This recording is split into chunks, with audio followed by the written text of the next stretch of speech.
Welcome again to all my beloved brothers and sisters to our second session of the virtual Street Path Convention 2021 Be Steadfast. Just a short reminder that whatever it is that we type in the chat will be seen and recorded by the angels. So do keep to the best of manner in the chat. Keep your commentary positive and optimistic. And do not harass or abuse other participants or sell any selling or promoting personal links in the chat. Anyone found to be violating these conditions will be banned. And on to our second topic for today, conspiracies and plots, a believer's response, that will be presented by Dr. Zakir Naik. Now, a little bit about Dr. Zakir. He is a medical doctor by profession and also renowned as a dynamic international orator on Islam and comparative religion. He is also the president of the Islamic Research Foundation International. So, apologies for the delay. On to our next topic. Please welcome Dr. Zakir Naik.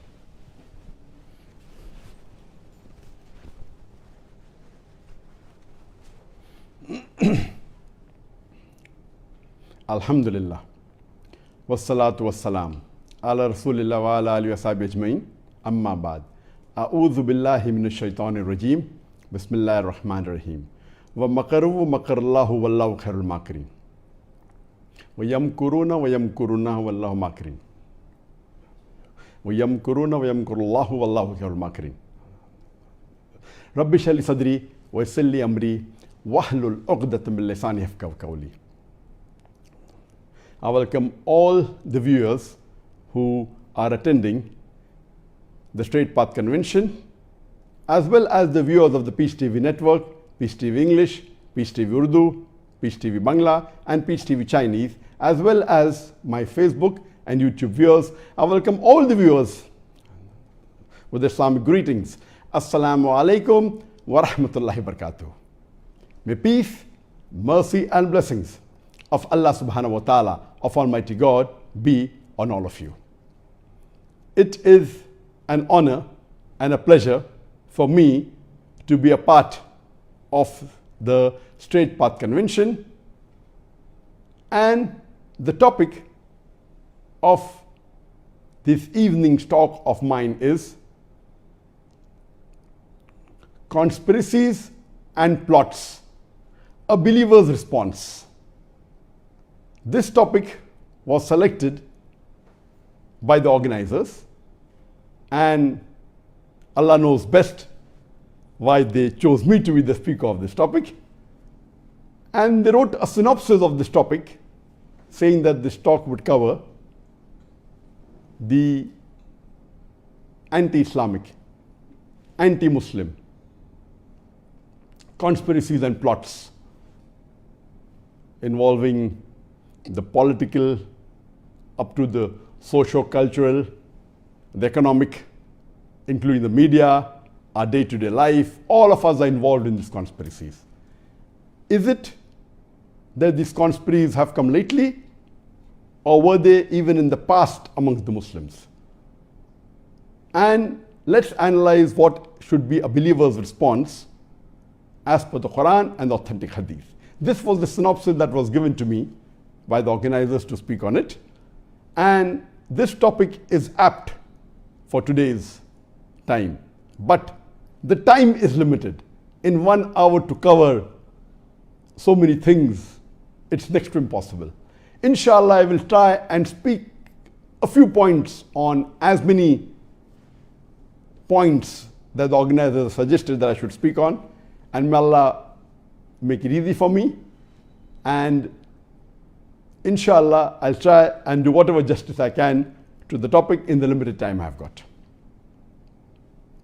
And all of us know that today there are umpteen number of conspiracies and plots as far as Muslims and Islam is concerned. Today I'll be restricting my talk to conspiracies and plots against Islam and Muslims. And we find that these plots are there, and it is affecting almost all the Muslims, directly or indirectly. whether it be a plot concerning the political scenario, the social cultural field, whether it be economic field, whether it be the media, it is entering our homes. And we are facing this every day. What should be a believer's response? Were these conspiracies and plots even there earlier in the Muslim Ummah at the time of the Prophet Muhammad Sallallahu Alaihi Wasallam? Let's analyze that. The first plot or conspiracy against the human being or against the Muslim that I know of is the plot and conspiracy of Iblis against Adam and Eve. May Allah be pleased with them.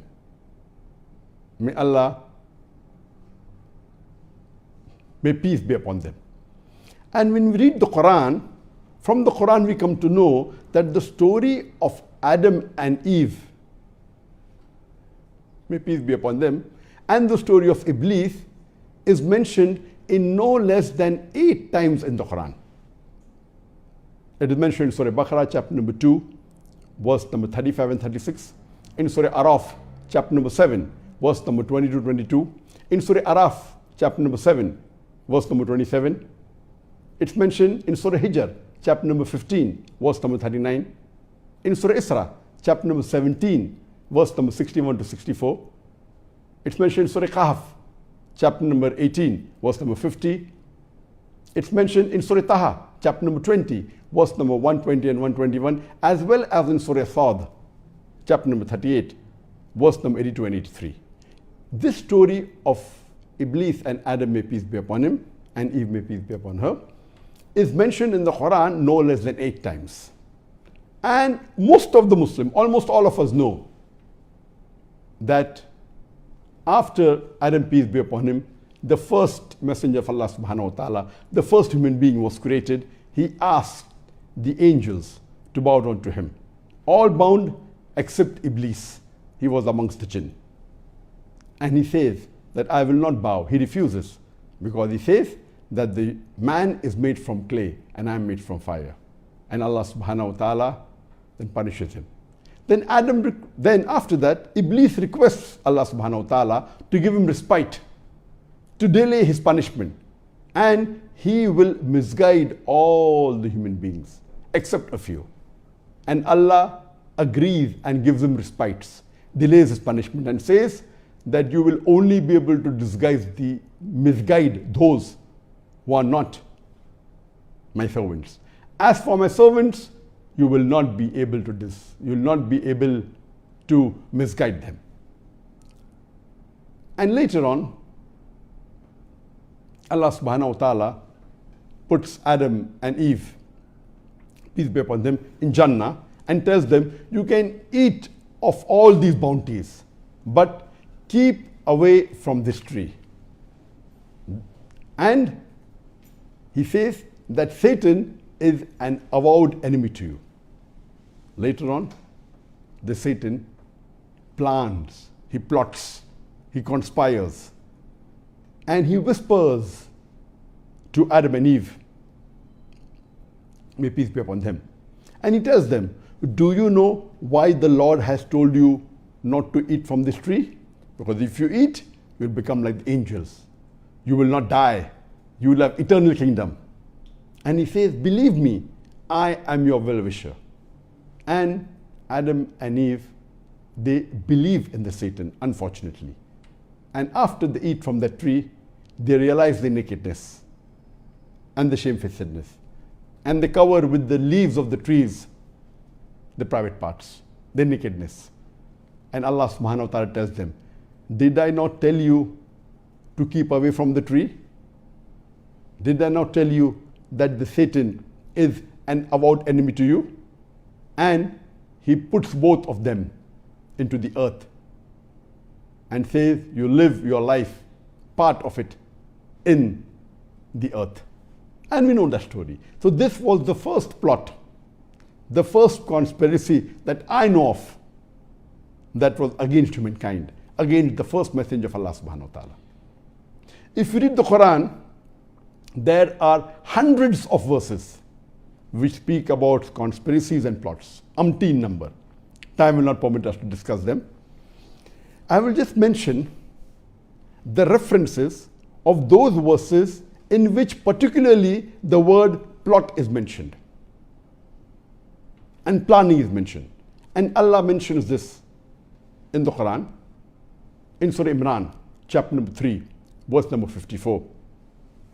In Surah Anam, chapter number 6, verse number 123 and 124. In Surah Araf, chapter number 7, verse number 99. In Surah Anfal, chapter number 8, verse number 30, Allah repeats the message. In Surah Yunus, chapter number 10, verse number 21.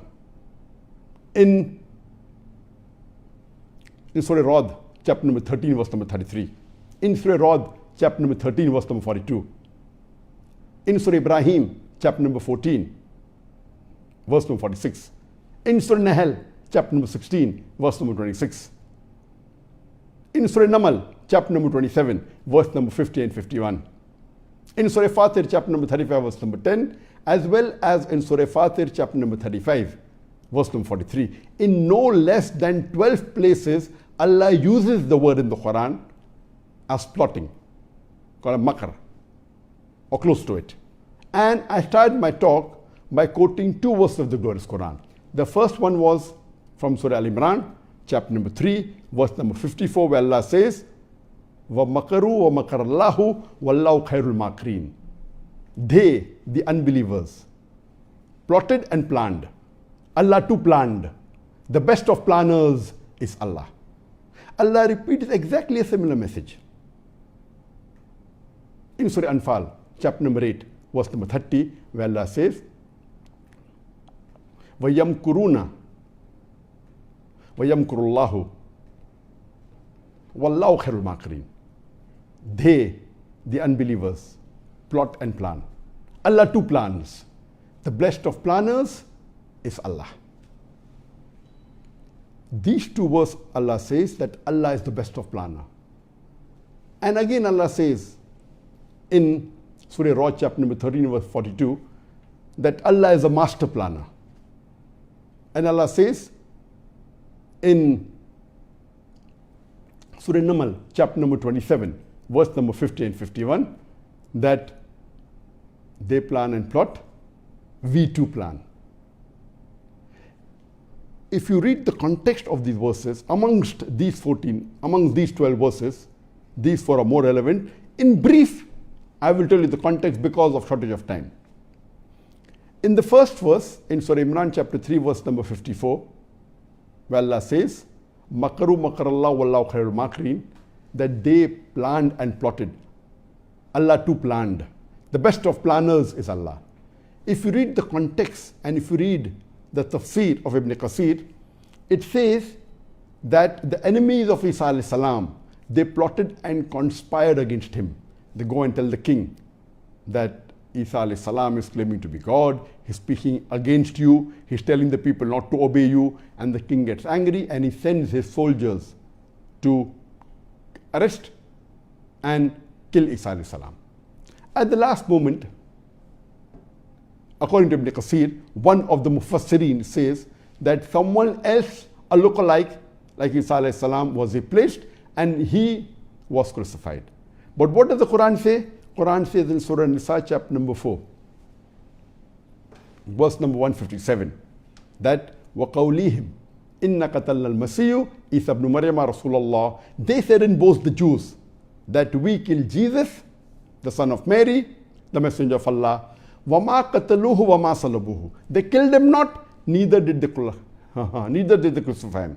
وَلَكِنْ شُبِّهَ لَهُمْ. It was only made to appear so.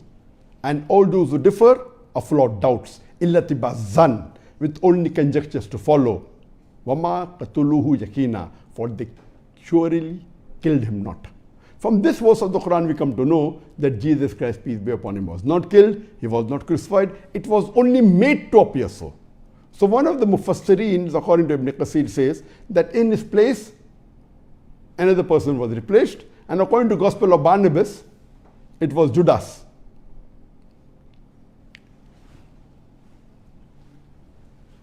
One of the disciples who betrayed Jesus, peace be upon him, he was crucified. Please, we are not going to the details what is right, what is wrong. Allah says he was not killed, he was not crucified.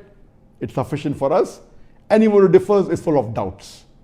But this verse then continues and says, Makaru makarallahu wallahu khairul makirin. Wa makaru wa makarallahu wallahu khairul makirin. They planned and plotted. That means the enemies of Jesus Christ, peace be upon him, they planned and plotted against him. Allah too planned. Allah is the best of planner. And the next verse of Surah Nisa chapter 4 verse 158 says, and Allah raised up Isa alayhi salam, Jesus Christ, peace be upon him, unto himself. So this is an example that they planned and plotted. Allah too planned. Allah is the best of planner. The other verse of Surah Anfal chapter number 8, verse number 30, which says, وَيَمْكُرُونَ وَيَمْكُرُونَ Wallahu khairul makirin. They plan and plot. Allah too plans. The best of planners is Allah. If you read the context of this verse, and if you read the tafsir of Ibn Kathir, it speaks about the enemies of the last and final messenger Muhammad sallallahu alaihi wasallam. And it says that the enemies, the unbelievers, the people of Quraysh, who did not believe in Prophet Muhammad sallallahu alaihi wasallam, who did not believe in Allah subhanahu wa ta'ala, who did not believe in Islam, they plot and plan against Muhammad sallallahu alaihi wasallam. One of the people suggests that why not imprison him? But they say if you imprison him, maybe the companions, they will come and free him. The other suggests why don't we exile him? And they say if he is exiled, he's eloquent in speech, he will convince many people and come back. Then Abu Jahl, may Allah's curse be on him, he says, I have a plan. Let one strong young person from each tribe of Quraysh, take a pointed weapon and stab and kill Muhammad sallallahu alaihi wasallam altogether. So if there are many tribes, or rather all the tribes, then Bani Hashim will not be able to fight with all of us. If all are equally responsible for the murder of Muhammad sallallahu alaihi wasallam, then how can they fight all of us? Then we can give them diya money, blood money, and the problem will be solved. This was a conspiracy, a plot of Abu Jahl to assassinate Muhammad sallallahu alaihi wasallam. Allah subhanahu wa ta'ala reveals this plot to Muhammad sallallahu alaihi wasallam through Archangel Gabriel and commands him to do hijrah. And in his place, Hazrat Ali, may Allah be pleased with him, who later on became the fourth caliph of Islam, he sleeps in his place, and the Prophet, alhamdulillah with Allah's help, migrates to Medina. In this context, the verse of Surah Anfal chapter number 8 verse number 30 says that, do you not remember that they plotted against thee, the unbelievers plotted against thee, to imprison you, or to slay you, or to exile you? They plan and plot. Allah too plans. The best of planner is Allah. This is the context. So there are various such planning and plotting that is mentioned in the Quran. Because of shortage of time, I'll just give you two other references which I mentioned of Surah Ra'd chapter number 13 verse 42, where it says that Allah is a master planner. It says in context that the previous messengers, many of them planned to exile them, plotted against them. Allah is the one who secures the believers. Anyone who fears Allah, Allah takes care of them. It's also mentioned in Surah Naml chapter number 27, verse number 50 and 51. It is talking about the people of Thamud, how they go against Prophet Saleh, peace be upon him, and they kill the she-camel, and then they plan to kill Saleh, peace be upon him, and his family. And they say, if we kill him and his family at night, and we will tell the relatives we don't know about it, so no one will blame us.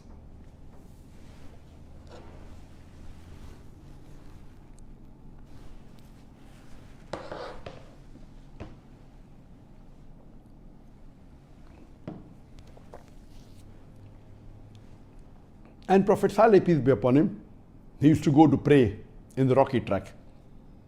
So they planned that let us kill him there, and then later on we can kill the family and the blame will not come on us. No one will know. So when they follow him in the rocky path, Allah subhanahu wa ta'ala knows the plans of the unbeliever. What does Allah do? Allah sends a rock.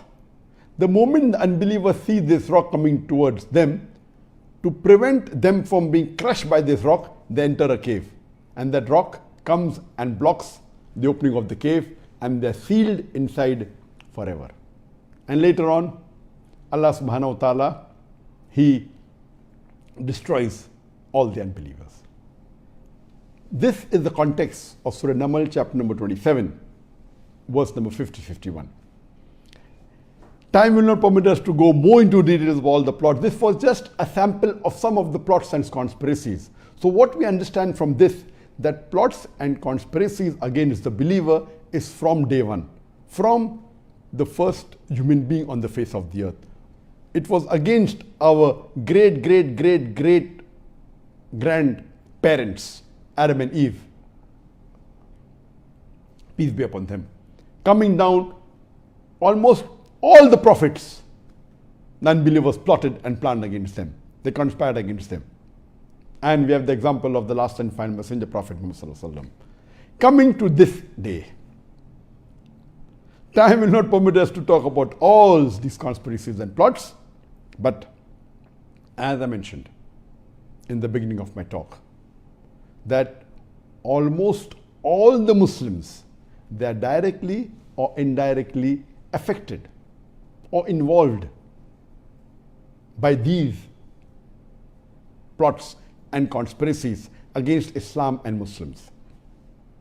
Whether it be political conspiracies, whether it be economical conspiracies, whether it be social cultural conspiracies, whether it be conspiracies of the media, the entering our homes, and it is entering our lives. What should be a believer's response? We will try, inshallah, in the limited time that we have, to touch upon some of these different types of conspiracies that unbelievers are doing in this present age. Time will not permit to speak about the past. We'll talk about the present age or the last few decades. In the first type of conspiracy is the political conspiracy. And we know that today, the Western world, the biggest enemy is Islam. They're afraid of the spread of Islam because today Islam is the fastest growing religion in the world. It is the fastest growing religion in America, in Europe, in the Western world. So much so that there are statistics that in the coming decades, many countries in the world, the Muslims will be in majority. They are afraid of the spread of Islam. They are afraid of the truth because Islam is a religion of peace. It's a religion of harmony. It's a religion which says all human beings are equal.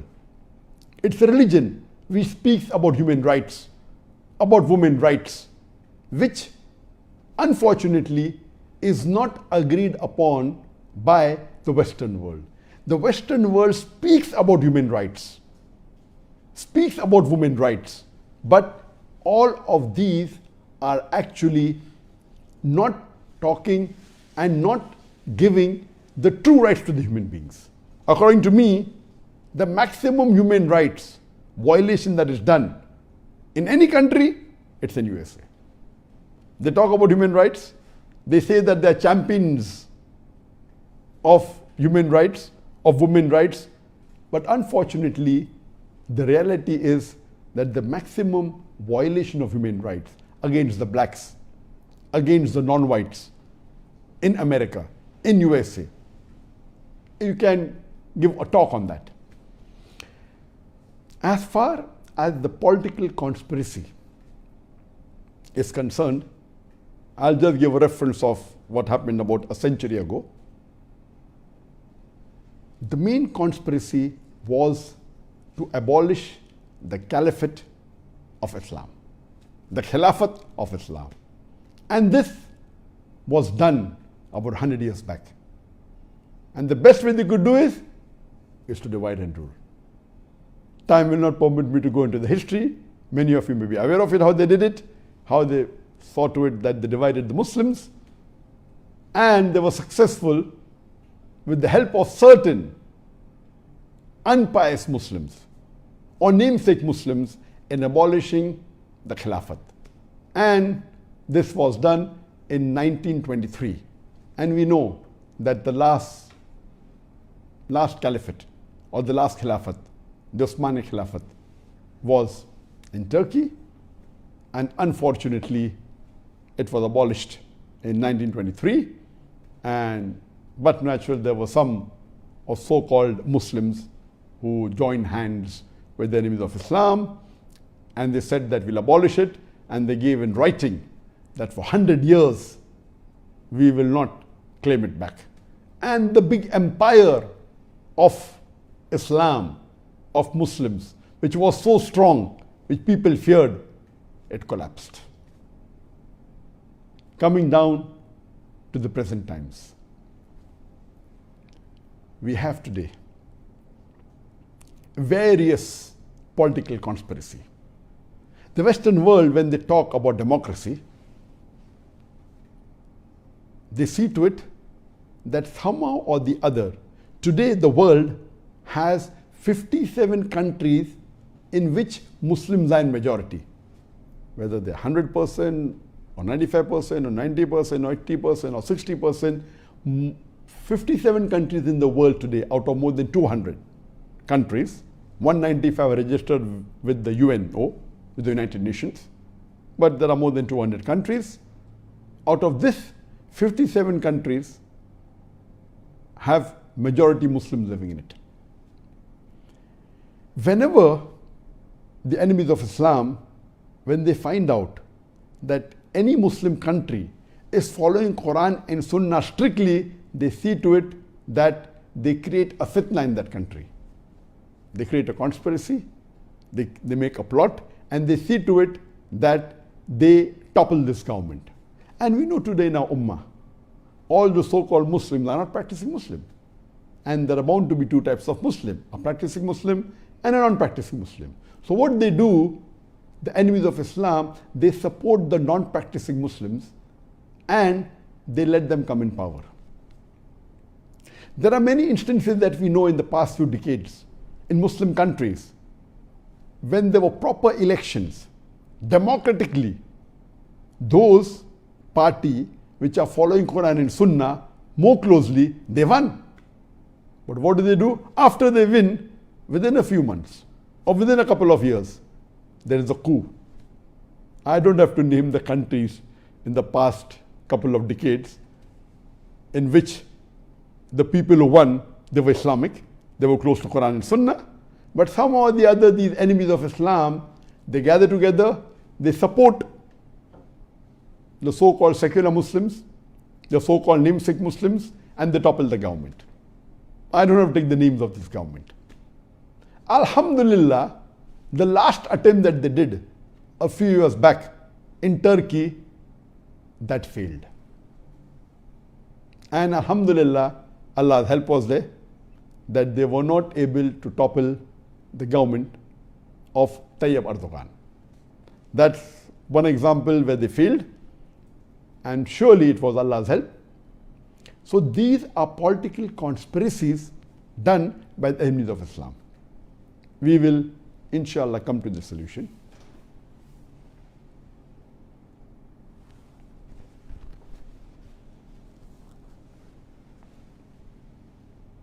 Before we go to the political solution, I would like to give a few examples of the political situations, the conspiracies and plots that are done by the enemies of Islam against Muslims. Do you know today in the world which Muslims are facing the maximum problems because of these conspiracies?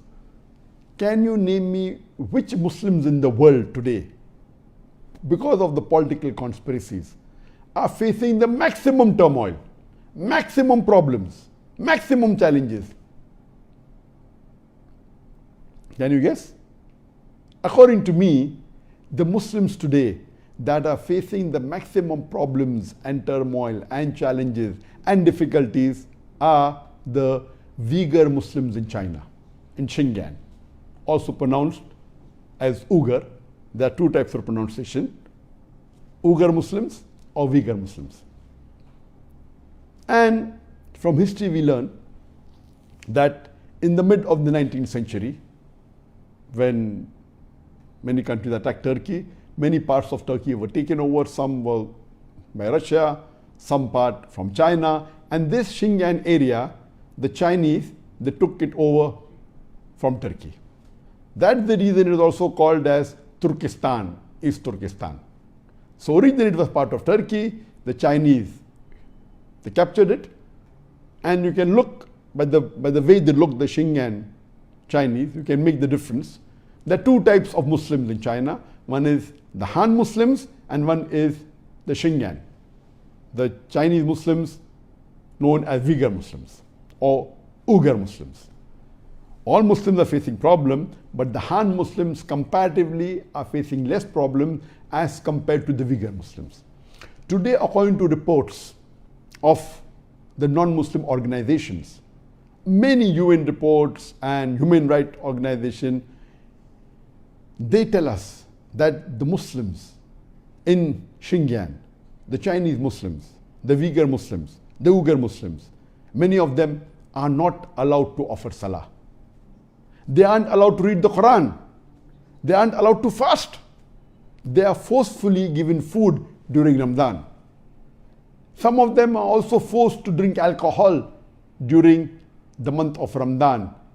Not only not to fast, but they are forced to drink alcohol. They are tortured. They are forced to marry the Chinese non-Muslims.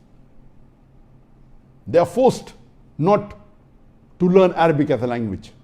They are forced not to know about the deen, about Islam. So much so that in the last few years, there have been concentration camps that anyone who does not agree with their style of living or anyone who is Islamic, they put them in these concentration camps, which they call as educational camps. So to the world they are showing as though they want to educate them, but what they are doing is actually torturing them. And there are so many reports of non-Muslim human rights organizations that how these Uyghur Muslims, they are tortured, they are not given their rights, they aren't allowed to follow Islam, they aren't allowed to follow the deen, they aren't allowed to follow, they aren't allowed to pray, they aren't allowed to read the Quran, they aren't allowed to fast. Several, many of them have been killed.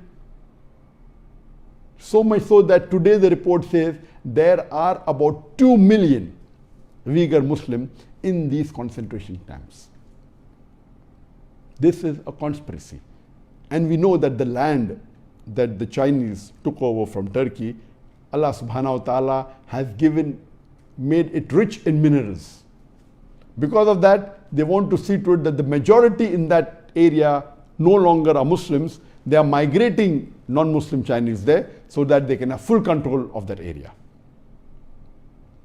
And the sad part of it is that about 1.5 years ago, in July 2019, there were 22 countries that wrote a letter to the UN saying that we are against the human rights violation that's happening in China against the Muslim Uyghurs in China.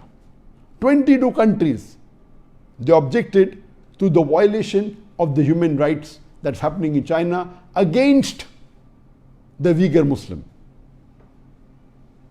And the sad part of it is that amongst these 22 countries who objected, not a single country was a Muslim country that objected. Imagine, out of the 57 majority Muslim countries, 57 countries which have majority population of Muslims, not a single objected to the human rights violation. But 22 non-Muslim countries, most of them European countries, they objected to the violation. Some of the country's leaders, they said that we are very weak, we are not powerful, our objection will not get any benefit, it will cause us more harm, even though this is not correct. But many a times, the Sharia gives permission that if you are weak and if you cannot, as the Prophet said, the best, if you see an evil, stop it with the hand. If you cannot stop it with the hand, then stop it with the tongue. If you cannot stop it with the tongue, then curse in your heart. So maybe these countries who said they could not stop with the hand or with the tongue or could not object or raise an objection, if they have cursed in their heart and remained silent, yet they are Muslims, though the lowest level of Muslim. The sad part is that few days later, 37 countries who are members of UNO, they write a letter to the UN saying that China is not violating any human rights. What they are doing to the Muslims in Uyghur is correct. They deserve it. What they are doing is educating them. They are not torturing them. They are not forcing them. They are not taking the rights of Islam against them. Imagine, 37 countries. And the sad part of it is 15 of these countries, they were Muslims. Imagine, 40% of the countries that supported China, that what they are doing is right against the Muslim, they were Muslim countries. It hurts me that how can a Muslim country, if you are afraid, if you are scared, the least you can do is keep your mouth shut. And that's what some of the countries did. But imagine 15 countries, and all these countries are the main countries. Most of the heads of states, they know me personally. Therefore, I'm not taking the names of these countries. I only pray to Allah subhanahu wa ta'ala that may Allah give them hidayah. Our beloved Prophet Muhammad said that if any Muslim is hurt, it is like when any part of the body, the Muslim is like one body. If any part is hurt, all rush to it. We are like one building. We are like one body. We are like one entity. If something happens to one of us, all of us stand by it. This is a conspiracy by China against the Uyghur Muslim so that they have full control of that area. And what are the Muslims doing? Not a single Muslim country is even voicing out anything. We have several such examples. The second example we have is of Myanmar, earlier called as Burma. Imagine the lady which got the Nobel Prize for fighting against injustice. She got the Nobel Prize for peace, fighting against the military for the freedom, and she gets the freedom. Later on, she collaborates hand in glove with the army and tortures the Muslims, which is a minority, burning the house, killing tens of thousands of Muslims of Myanmar, and saying they are not part of the country, taking them out of their home.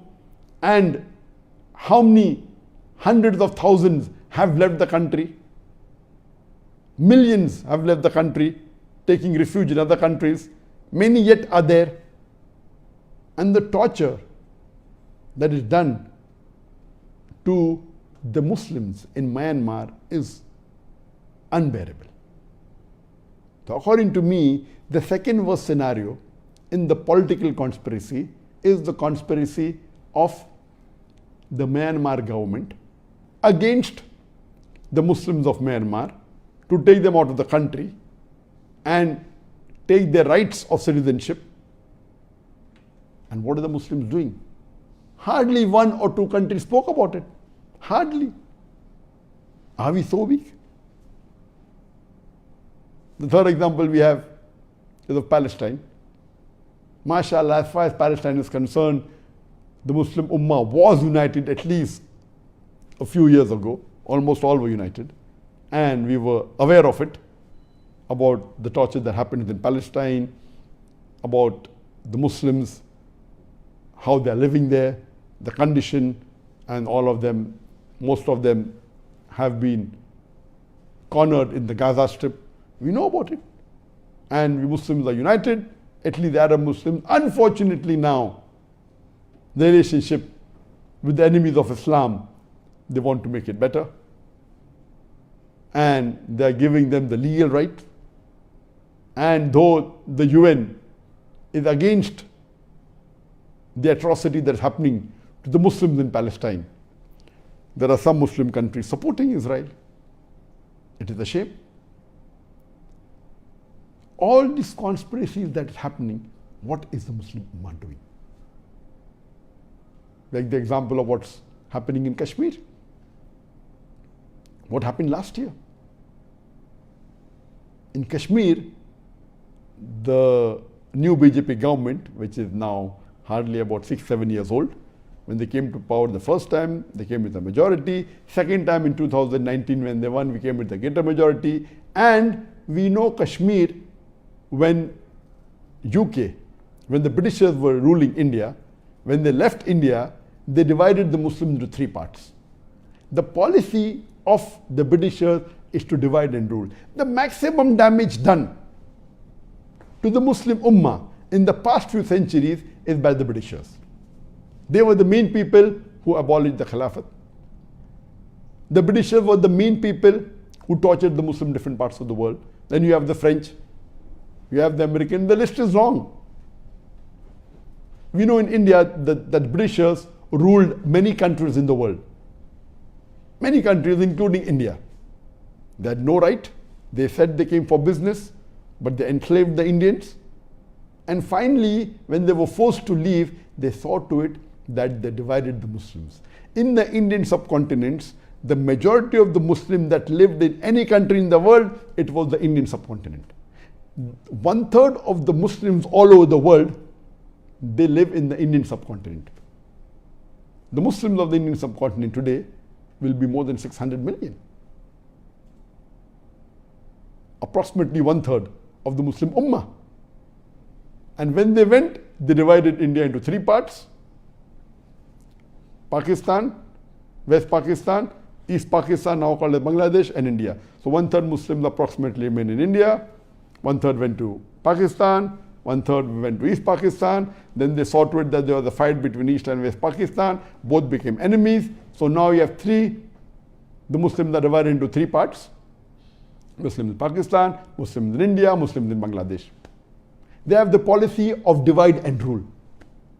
And now this new government, the BJP government comes, and when they get more majority, even in the Rajya Sabha and the Lok Sabha both, the lower house of parliament and the upper house, they abolished the 370 because when there was partition, Kashmir was independent. They did not want to become a part of Pakistan, neither a part of India, they were independent. But later on, they agreed to come as an umbrella. India only as an umbrella, but not part of India. And in the constitution is mentioned in Article 370 that Kashmir will have an independent constitution, independent rules and regulation, independent government. Only thing that where there will be common, we may be in the foreign policies, maybe in the defense, and a few things. Otherwise, Kashmir was independent. This government comes and abolishes Article 370. And hardly 2 or 3 countries in the UN, 3 countries, that is Pakistan, Turkey and Malaysia. The heads of these 3 countries, they objected in the UN, that's it. Out of the 57 countries. That is hardly about 6%, less than 6%. And we know that there was a lockdown, and Kashmir was locked down with internet stop, and it was like a big, and the Human Rights Organization said it is the largest prison, much more bigger than Palestine. An amount of, in the last decade, 10,000 Muslim women were raped. Many Muslims were killed just by the Indian army. And what are the Muslims doing? And one of the prayers of the Muslim Kashmiri was that, see, the Indian government For months we were in lockdown. Now Allah subhanahu wa ta'ala has put a lockdown in India and all over the world, so that they have a taste of what is lockdown. Imagine the Indian government did a conspiracy. They had a lockdown, internet cut, you could not move out. They were imprisoned. And Allah subhanahu wa ta'ala, وَمَكَرُوا وَمَكَرَ اللَّهُ وَاللَّهُ خَيْرُ الْمَاكِرِينَ. They planned and plotted, Allah too planned. Allah is the best of planners. So Allah put the full world in a lockdown. So at least the people who are in Palestine, they had a taste of it. People in Kashmir, they have a taste of it. Now, the full world, most of the countries have a taste of what lockdown is. And you can see the amount of frustration in the human beings all over the world, and the loss of economy, and the loss of many things. The list is long. Only taking on political aspect itself, it's long. Time will not permit us to discuss more about it. What is the solution? The solution is, Allah says in the Quran, in Surah Al-Imran, chapter number 3, verse number 103, وَاعْتَصِمُوا بِحَبْلِ اللَّهِ جَمِيعًا وَلَا تَفَرَّقُوا. Hold strongly to the rope of Allah and be not divided. We Muslims should strongly hold to the rope of Allah and be not divided. If we Muslims are united, no one will be able to touch us.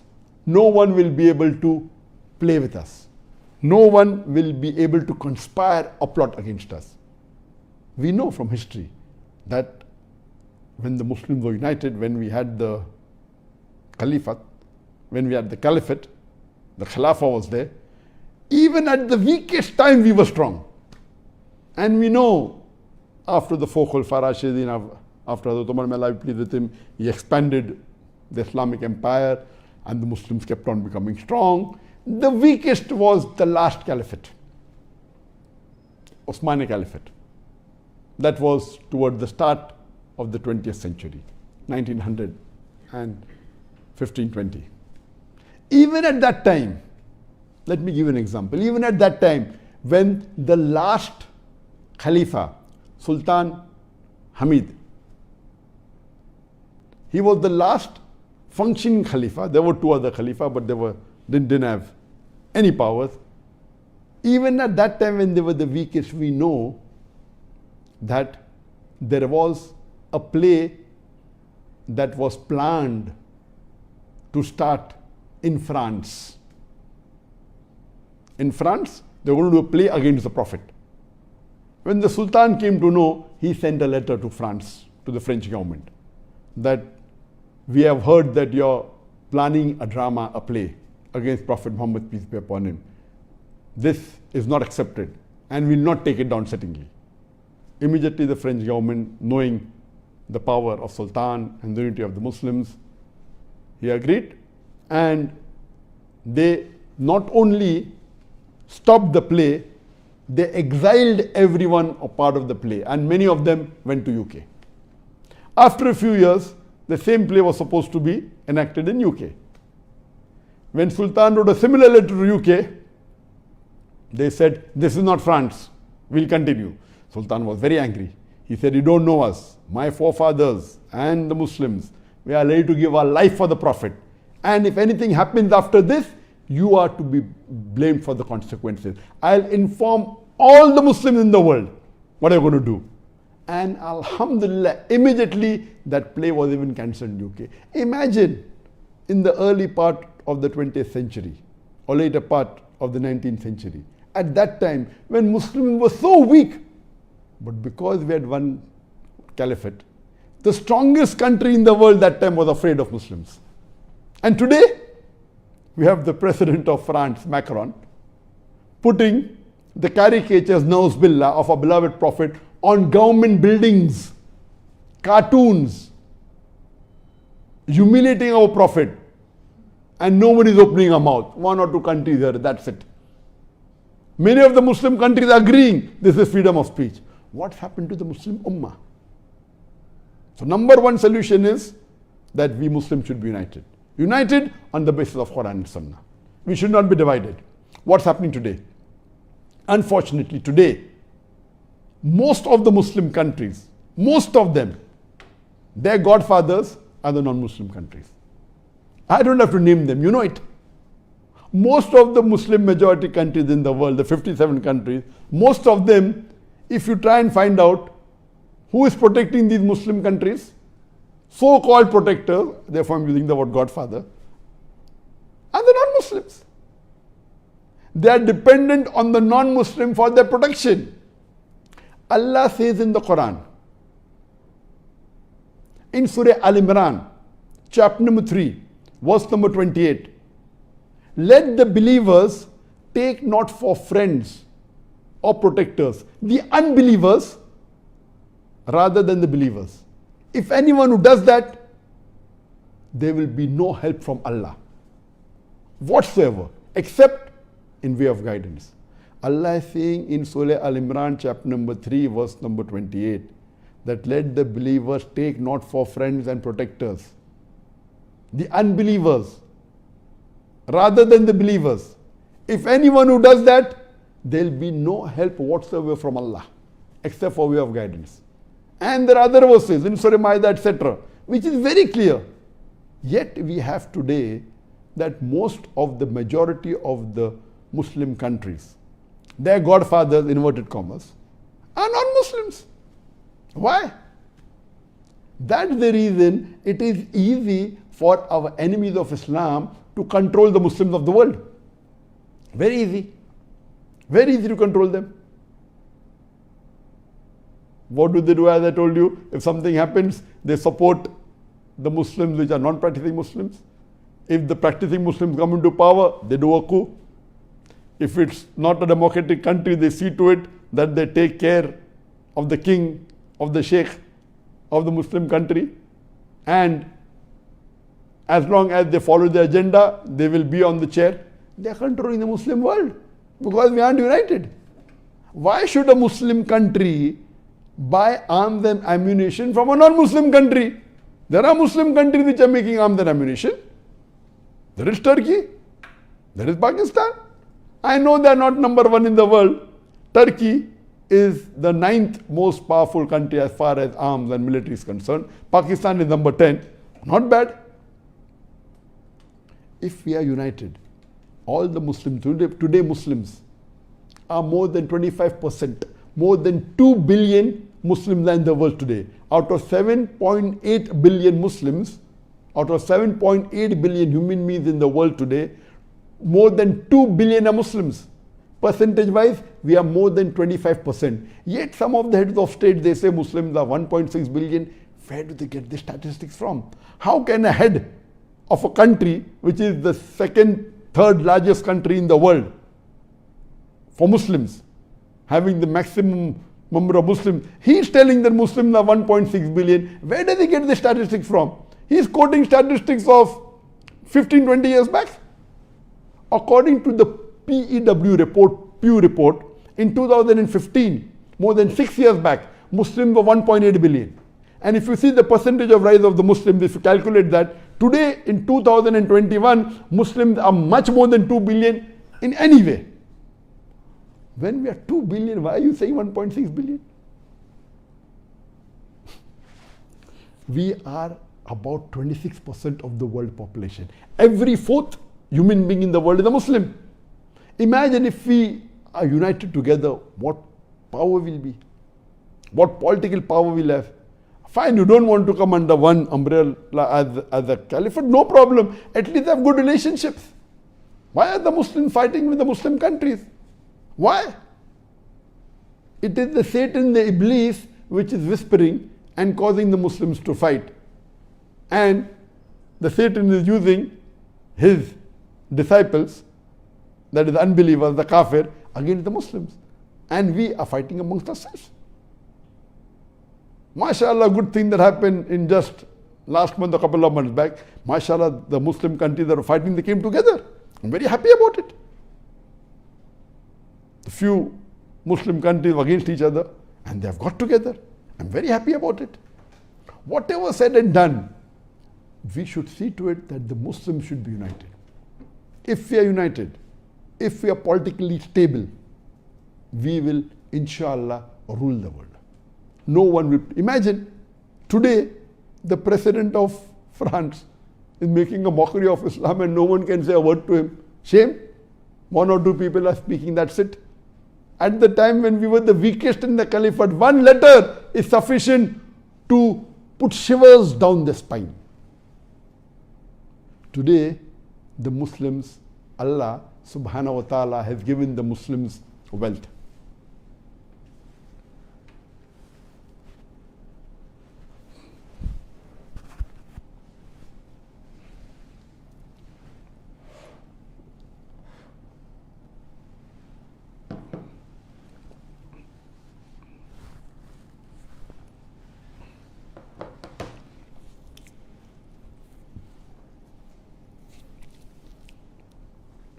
Allah subhanahu wa ta'ala has given us the wealth.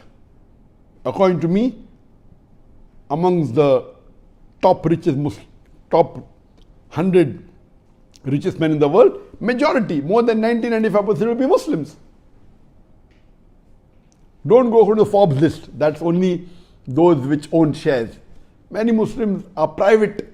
The companies are more than $100 billion. I know them personally. Many. Coming to the second scenario. That is the economic scenario. The plots and conspiracies as far as economic status is concerned. And we know today that the world is mainly controlled by a few. The economics of the world is dependent on the banking system. And today's banking system, the riba-based system, it is haram. Do you know the Federal Reserve Bank of USA doesn't belong to the federal government. Only the name is federal. The Federal Reserve Bank of USA, which is controlling all the banks in the world, is owned by a few Jewish families. Time will not permit me to speak in detail. The full world economy is controlled by the riba system.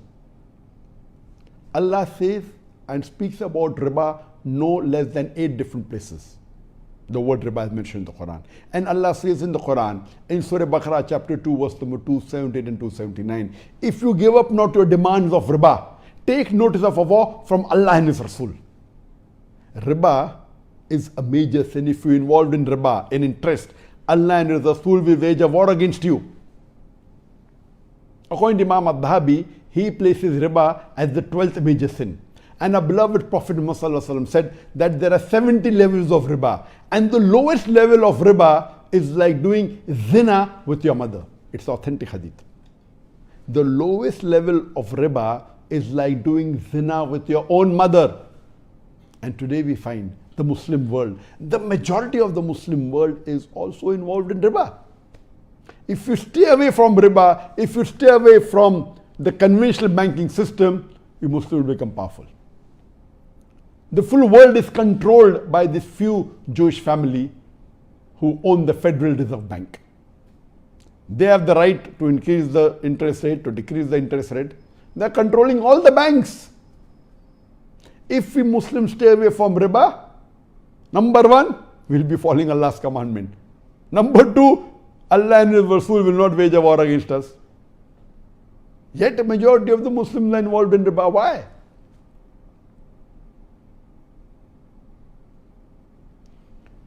What we should have an alternative is like a dinar, maybe a gold dinar.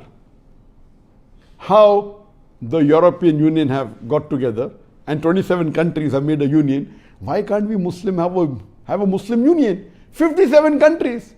The European Union are only 450 million. We Muslims are 4 times stronger, more than 4 times, 2 billion. If we Muslim union we have, and if we have one common currency, imagine what a buying power we'll have. 26% of the world population Muslims. 2 billion. The economy, everything. Why don't the Muslims get together and have one common currency? Call it dinar, call it real, call it what you want to call it, no problem. At least unite.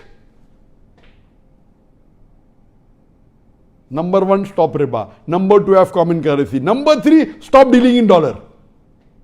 Do you know that if you stop dealing in dollar, if we Muslims leave aside the rest of the world, if the 26% of the world population Muslim says from today, we will not deal in dollar, America will come on its knees within a year. If all the Muslim countries, today, as I told that Allah subhanahu wa ta'ala has given us the black gold. If all the major Muslim countries we deal with oil and natural gas, whether it be Saudi Arabia, whether it be UAE, whether Qatar, Kuwait, Malaysia, Nigeria, you get together and they say we will stop selling petrol, oil in dollar, sufficient. And those who tried, they were assassinated. We know Gaddafi. He gave the call that I will not sell Gaddafi, Libya. I know, I don't consider him to be a practicing Muslim. Whatever he was, he said, I will not deal in dollars. They assassinated him. Same thing with Saddam.